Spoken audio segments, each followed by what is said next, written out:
పాకిస్తాన్ రాజధాని ఇస్లామాబాద్లో భారీ ఆత్మాహుతి దాడి జరిగింది సార్. షియాలకు చెందిన మసీదులో భారీ పేలుడు జరిగింది. 70 మంది చనిపోయారు, 170 మందికి తీవ్రంగా గాయాలైన పరిస్థితి కనిపిస్తోంది. సో ఈ దాడి వెనుక భారత్ అండ్ ఆఫ్ఘనిస్తాన్ల కుట్ర ఉంది అనేది పాకిస్తాన్ రక్షణ శాఖ మంత్రి ఖవాజా ఆసిఫ్ చేస్తోన్న ఆరోపణ సార్. ఏం సార్ అసలు పాకిస్తాన్లో ఏం జరుగుతుంది? పాకిస్తాన్లో ఉరుమురిమినా మెరుపు మెరిసినా దాని వెనుక భారతదేశం ఉందంటారు. పక్క పెడదాం, అదొక యూజ్లెస్ కంట్రీ. దాని గురించి ఎంత తక్కువ మాట్లాడితే పెట్టాలి.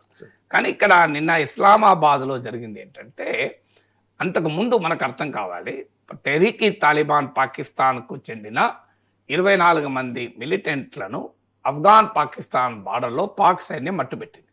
సో వాళ్ళని తెహ్రీక్ తాలిబాన్ పాకిస్తాన్ టీటీపీ అంటారు, పాపులర్గా పాకిస్తాన్ తాలిబాన్ అంటారు. సో దీన్ని పాకిస్తాన్ ప్రభుత్వము, రాజ్య వ్యవస్థ ఫిత్నా అల్ ఫరాజీ అంటది. అంటే న్యాయమైన పాలకులకు వ్యతిరేకంగా తిరుగుబాటు చేస్తున్నవారు అని. ఫిత్నా అల్ ఫరాజీ, ఫరాజీ అంటే చాలా న్యాయమైన రూలర్స్ అని.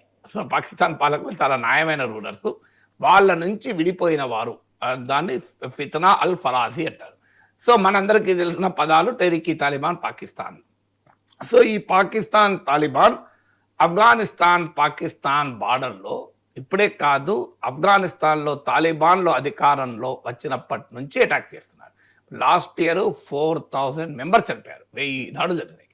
సో ఈ జనవరిలోనే 27% పెరిగినాయి దాడులు. ఇప్పటికి 28% దాడులు పెరిగినాయి. 87 దాడులు చేశారు ఒక్క నెలలోనే. జనవరి నెలలోనే 87 దాడులు చేశారు. మీకు లాస్ట్ ఇయర్ 2025 మొత్తంలో 1000 దాడులు చేస్తే 2026 జనవరిలోనే 87 దాడులు చేశారు. 27% ఇంక్రీజ్, 28% ఇంక్రీజ్. సో అందువల్ల తెహ్రీక్ తాలిబాన్ అటాక్ చేస్తుంది. ఎందుకంటే వారు, పాకిస్తాన్ వాదన ఏంటంటే ఇదంతా తాలిబాన్లు చేయిస్తున్నారు అనేది పాకిస్తాన్ వాదన. ఎందుకు ఇండియాను లాక్కొచ్చారంటే, ఇటీవల పాకిస్తాన్ తీవ్రంగా కోపం తెప్పించిన అంశం తాలిబాన్ ఇండియా రిలేషన్స్ మెరుగు కావడం. తాలిబాన్లను సృష్టించిందే పాకిస్తాన్. తాలిబాన్లు భారత వ్యతిరేకులు, భయంకరమైన ఇస్లామిక్ మతోన్మాదులు.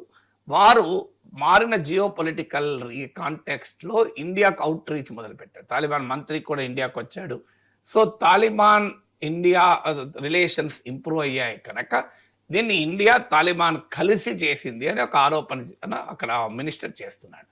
అయితే తాలిబాన్ అనేది అంటే మాకు సంబంధం లేదు, తెహ్రీక్ తాలిబాన్ పాకిస్తాన్ మా నుంచి సైద్ధాంతిక స్ఫూర్తి పొందుతుంది తప్ప మేము ఫిజికల్గా మేము వారికి ఎలాంటి సహాయమో చేయడము లేదు అనేది తాలిబాన్ వాదన. పాకిస్తాన్ వాదన ఏంటంటే తాలిబాన్లే వీళ్ళ వెనకాల ఉన్నారు అని. మీకు ఈవెన్ ఆఫ్ఘనిస్తాన్లోకి వెళ్ళి కూడా పాకిస్తాన్ దాడులు చేసిన సందర్భాలు ఉన్నాయి. దానికి కౌంటర్ అఫెన్సివ్గా తాలిబాన్ వచ్చి దాడులు చేసిన సందర్భాలు కూడా ఉన్నాయి. ఇస్లామాబాద్లో ఉజ్బెకిస్తాన్ ప్రెసిడెంట్ పర్యటిస్తున్న సమయంలో ఈ దాడి జరిగింది. మీకు దట్స్ అన్ ఇండికేషన్. అందువల్ల క్లియర్గా తెహ్రీక్ తాలిబాన్ పాకిస్తాన్ తిరుగుబాటు గణనీయంగా పెరిగింది అని. సో పాకిస్తాన్కి ఇది ఒక్కటే బ్యాటిల్ ఉందా? మీకు బెలూచిస్తాన్ ఉంది. ఆల్రెడీ ఇటీవల కాలంలో బెలూచిస్తాన్ మళ్ళీ ఫ్రెష్ వేవ్ ఆఫ్ రెసిస్టెన్స్. మీకు ఇప్పటికీ 1948లో బెలూచిస్తాన్ పాకిస్తాన్ కైవశం చేసుకున్నప్పటి నుంచి 5 వేవ్స్ ఆఫ్ ప్రొటెస్ట్ వచ్చినాయి. ఒక వేవ్ ఆఫ్ ప్రొటెస్ట్ రావడము, పాకిస్తాన్ ప్రభుత్వం దుర్మార్గంగా నిర్బంధాన్ని చేసి దాన్ని అంతం చేయడము, మళ్ళీ next second wave of protest రావడం. ఇప్పటికి ఇది 5th వేవ్ ఆఫ్ ప్రొటెస్ట్ ఇది. సో మీకు బెలూచిస్తాన్ తిరగబడుతున్న మీకు గుర్తునే ఉంటుంది. లాస్ట్ ఇయర్ జఫర్ ఎక్స్ప్రెస్ను కిడ్నాప్ చేశారు. 400 మంది ప్రయాణం చేసే జఫర్ ఎక్స్ప్రెస్ను, అందులో పాకిస్తాన్ 100 మంది పైగా బెలూచ్ లిబర్స్ను అంతం చేశారు. సో ఇక్కడ అర్థం కావాల్సింది మనకి ఏంటంటే, పాకిస్తాన్ ఏ ప్లేబుక్ అయితే పొరుగు దేశమైన ఇండియాపై ప్రయోగించిందో అదే ప్లేబుక్ వీళ్ళు ప్రయోగిస్తున్నారు. ఇప్పుడు మీరు గమనించండి, మన దగ్గర సూసైడ్ బాంబర్స్ను పాకిస్తాన్ ప్రోత్సహిస్తుంది. మీకు యూరీలో జరిగిన అటాక్ కానీ, పఠాన్ కోట్ అటాక్ కానీ, పుల్వామా అటాక్ కానీ, పహల్గామో అది కాదు కానీ మిగతా వాళ్ళు సూసైడ్ బాంబర్స్ వాళ్ళు.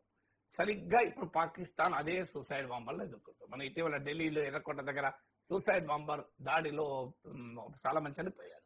పాకిస్తాన్ ఇప్పుడు అదే భాషలో వీళ్ళు సమాధానం చెప్తారు. ఇప్పుడు నిన్న ఇస్లామాబాద్లో కూడా షియా మసీద్, ఎందుకంటే Pakistan is Sunni dominated country, అందువల్ల షియా మసీద్ పైన దాడి జరిగితే షియా సున్నీ గొడవలు కూడా పెరుగుతాయి మీకు. సో షియా మాస్క్ దగ్గర గేట్ దగ్గర ఆపారు యాక్చువల్గా, ఈ లోపల పేల్చేసుకున్నారు, వెనక్కు తోసేసారు కానీ లోపల పేల్చేసుకున్నారు. అంటే సూసైడ్ బాంబర్లతో అటాక్ చేశారు. ఇక బెలూచిస్తాన్లో కూడా ఇటీవల కాలంలో సూసైడ్ బాంబర్లు పెరిగిపోయారు, ఇంక్లూడింగ్ ఉమెన్ సూసైడ్ బాంబర్స్ కూడా వచ్చారు. బెలూచిస్తాన్లో బెలూచ్ ఉమెన్ బ్రిగేడ్ కూడా మొదలైంది. అందువల్ల అక్కడ బెలూచిస్తాన్ తిరగబడుతోంది.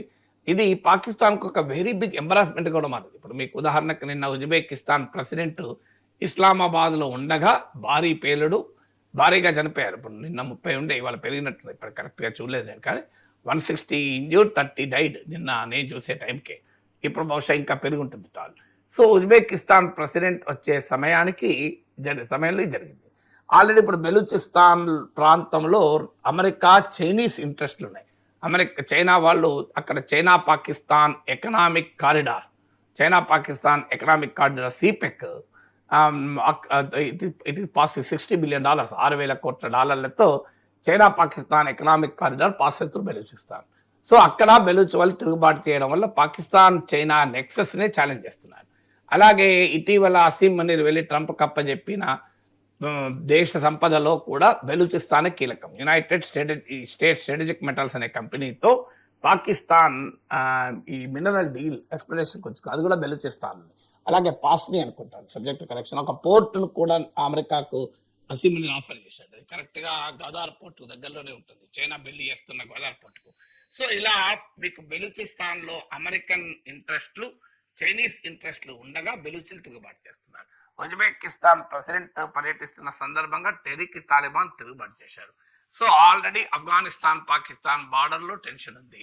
బెలూచిస్తాన్ పాకిస్తాన్లో 40% ల్యాండ్. ఇటీవల పాకిస్తాన్ డిఫెన్స్ మినిస్టర్ ఓపెన్గా చెప్పాడు పార్లమెంట్లో, ఇది 40% భూభాగాన్ని మేము ఎట్లా కంట్రోల్ చేయాలి, మాకన్నా బెటర్ ఇప్పుడు ఉన్నారు వాళ్ళు అని. సో ఓపెన్గానే చేతులు ఎత్తేసాడు. సో దీనికి ఈ రెండింటికి తోడుగా జమ్మూ కాశ్మీర్, మన కాశ్మీర్లో, పాక్ ఆక్రమిత కాశ్మీర్లో ప్రజలు తిరగబడుతున్నారు పాకిస్తాన్ ప్రభుత్వానికి వ్యతిరేకంగా. పంజాబ్ సింధుల మధ్య నీకు రివర్ వాటర్ డిస్ప్యూట్స్ ఉన్నాయి. ఇటీవల సింధు దేశ్ అనే డిమాండ్ మళ్ళీ బలం పుంజుకుంది. దీనికి తోడు ఎకనామిక్ క్రైసిస్ ఉంది. ఇటీవలనే పాకిస్తాన్ ప్రైమ్ మినిస్టర్ చెప్పాడు, తల ఎత్తుకోలేకపోతున్నాం అప్పుల కోసం మిత్ర దేశాల దగ్గరికి వెళ్ళినప్పుడు అని ఈ మధ్య లేటెస్ట్గా స్టేట్మెంట్ ఇచ్చాడు. అంతకుముందేమో ఎక్కడికి పోయినా మమ్మల్ని బిచ్చగాల్లాగా చూస్తున్నారు అన్నాడు. సో ఇలా అన్ని వైపుల నుంచి పాకిస్తాన్ ఒక పెద్ద క్రైసిస్ ఎదుర్కొంటుంది. పాకిస్తాన్ పాలకులు పొలిటికల్ లెజిటిమసీ క్వశ్చనబుల్ అయింది. ఇమ్రాన్ ఖాన్ జైల్లో పెట్టారు, ఆయన పార్టీ ఏమో రోడ్డు మీద పోరాడుతున్నారు. ఎన్నికలు జరిగితే ఇమ్రాన్ ఖాన్ పార్టీ తెహ్రీక్ ఇన్సాఫ్ను నిషేధిస్తే ఆ పార్టీకి చెందిన వారు ఇండిపెండెంట్గా పోటీ చేస్తే 100 మంది గెలిచారు. సో ఇప్పుడున్న ప్రభుత్వానికి మెజార్టీ రాలే, వాస్తవానికి ఇమ్రాన్ ఖాన్కి మెజార్టీ వచ్చింది. సో ఇంత గందరగోళంలో పాకిస్తాన్ ఉంది. సో ఆ పాకిస్తాన్ను వాళ్ళు సృష్టించుకున్న బస్మాసులు ఆ దేశాన్ని నాశనం చేస్తున్నారు.